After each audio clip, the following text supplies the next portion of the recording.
ఫైనల్గా మన బండి మళ్ళీ షెడ్కి అయితే వచ్చేసింది. దీన్ని కొన్న సంతోషం కన్నా దీన్ని మెయింటైన్ చేయడానికి మాత్రం మనకైతే చిరిగి చాట్ అయిపోతుంది. బండి తెచ్చినప్పటి నుంచి పైసలన్నీ బొక్కనే అయిపోతున్నాయి.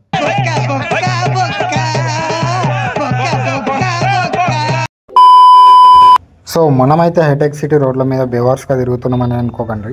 మా ఫ్రెండ్ గారికి ఇంటర్వ్యూ అందని విలేజ్ నుంచి అయితే వచ్చిండనమాట. సో ఆనైతే తీసుకొని ఇంటర్వ్యూకి అయితే వెళ్ళిపోతున్నా. మనమైతే ఫ్యూచర్లో సక్సెస్ అయితే ఇలాంటి కంపెనీలో 3-4 కట్టేద్దాం. మా టెన్షన్ పడకండి. అరే నీ అబ్బా అలా కోకపేట రోడ్ల పైన తిరుగుతుంటే మనకైతే హైదరాబాద్లో అతిపెద్ద టవర్ అయితే మనకైతే కనిపించింది అనమాట. ఇది నేను చూడడం ఫస్ట్ టైం అయితే ఏం కాదు, మీకైతే చూపిస్తున్నాను ఇప్పుడు.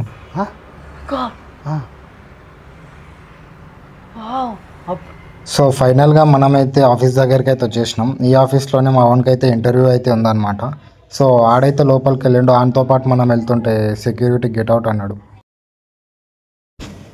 ఇంకా మనోడైతే లోపలికి వెళ్ళగానే వాన్ కోసం అయితే వెయిట్ చేసుకుంటూ మనమైతే వాన్ బ్యాగ్ పెట్టుకొని బయట అయితే కూర్చుంటున్నాం అన్నమాట. సో ఇంకా అనుకున్నట్టే వాడు రావడానికి లేట్ అయిపోయింది, నైట్ అయితే అయిపోయింది. ఇంకా ఆడు వచ్చేసరికి ఇంకా మస్తు లేట్ అయిపోయిందని బండి అయితే తీసుకొని ఇంటికైతే రిటర్న్ అయిపోయినాం. సో ఈ రోజుకైతే ఇంతగా ఇస్తుంటా, మరి బాయ్. నా పెర్ఫార్మెన్స్ మీకు నచ్చినట్టయితే స్మాల్ బాస్ అని స్పేస్ ఇచ్చి పద్మశ్రీ PAD MA SRI అని టైప్ చేసి 5555 SMS చేయండి.